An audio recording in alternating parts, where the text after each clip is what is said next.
বন্ধুরা, এই তেলাপিয়া মাছ নিয়েছি, এই আমরা নিয়েছি পানি, আমরা এটা সিদ্ধ করে নিয়েছি, আর এই কচু নিয়েছি। এই আমরা মাছ দিয়ে কচু দিয়ে আমরা টক করব। দেখো কিভাবে এই মাছ দিয়ে কচু দিয়ে আমরা দিয়ে টক করছি। লবণ মাখিয়ে নেব। এই যে লবণ দিলাম, এই যে হলুদ দিলাম, দিয়ে ভালো করে মাখি। এবার মাছগুলো ভেজে নেব। তেল গরম হয়ে গেছে, একটুখানি লবণ দিয়েছিলাম গরম তেলের মধ্যে। এখানে আমি মাছগুলো ভেজে নেব।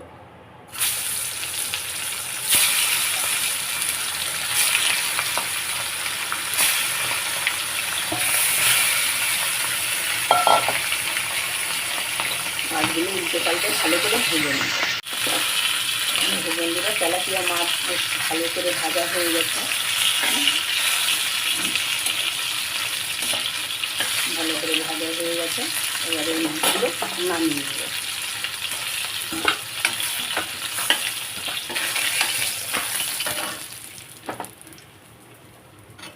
এবারে এর মধ্যে যেটুকু তেল আছে ওই তেলের মধ্যে আমি শুকনো লঙ্কা,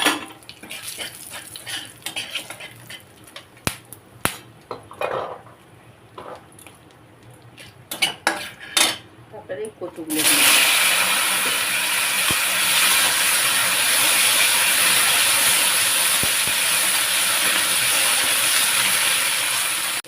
দিলাম আর এই হলুদ দিলাম। যেহেতু টক করবো, মশলাপাতি তেমন বিশেষ দেবো না।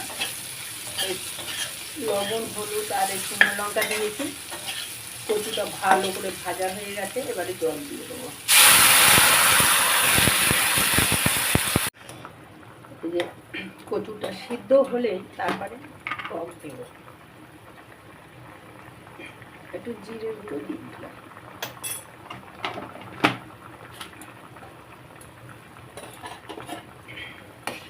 কচু এখন সিদ্ধ হতে দেরি।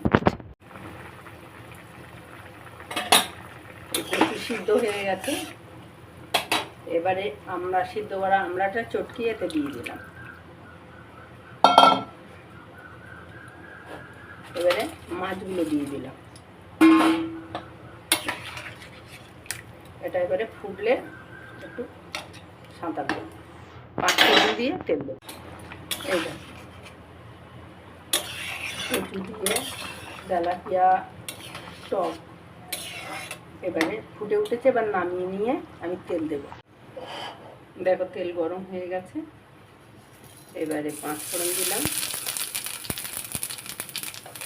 আর কিছুই দেবো না। 5 ফোড়ন দিলাম। আর আমার চোখটা গেল।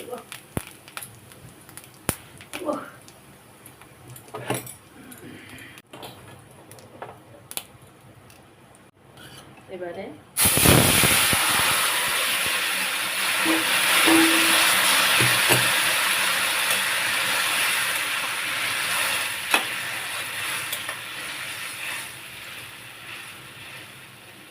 এই যে 2টো কাঁচা লঙ্কা দিয়ে দিয়েছি, আর একটু। দেখো বন্ধুরা, এইভাবে যদি আমড়া দিয়ে কচু মাছ দিয়ে যদি টক করো, দারুণ খেতে লাগে। বিশেষ করে গরমের সময় তো এই টক দিয়ে ভাত খেতে দারুণ লাগে। এইভাবে তোমরা একবার ট্রাই করে দেখতেই পারো, দারুণ দারুণ খেতে হয়। যাই হোক, আমার এই রেসিপিটা হয়ে গেছে, আমি এবার নামিয়ে নেব। গ্যাস অফ করলাম।